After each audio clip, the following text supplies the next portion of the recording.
చేసినటువంటి మన గౌరవ అడిషనల్ కలెక్టర్ గారు, ఎస్సీడీఓ గారు, డిసిడిఓ గారు,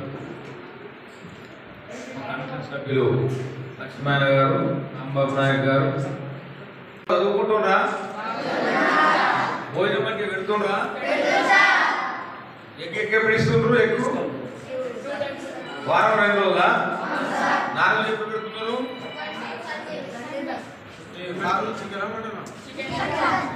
మీకు హాస్పిటల్ ఛార్జీలు నెలలకు వస్తున్నాయా? వస్తలేవా? రాలేదా?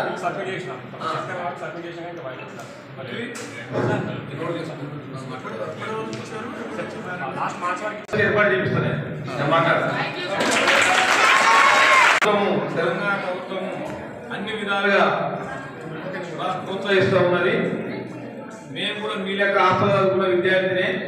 నేను ఎవరు మాట్లాడుతున్నా ఎస్సీ కమిషన్ చైర్మన్ అయినా అంటే సాంఘిక సాక్షి మాత్రం చదువుకున్న వ్యక్తినే కనుక మీరు కూడా నా లెక్క మంచి ఆఫీసర్లు కావాలి, మంచిగా మీ దాని నుంచి మంచి ఇంజనీర్లు, డాక్టర్లు కావాలి, మంచి శాస్త్రవేత్తలు కావాలి, కలెక్టర్ సార్లు కలెక్టర్లు కావాలి, మన ఎస్ఐలకు ఎస్ఐలు సిఐలు కావాలి,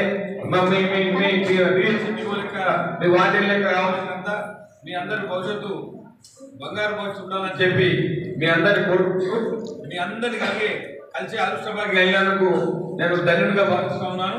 నేను చేయకుండా 2 రెగ్యులర్ స్కూళ్ళు 3 కనుక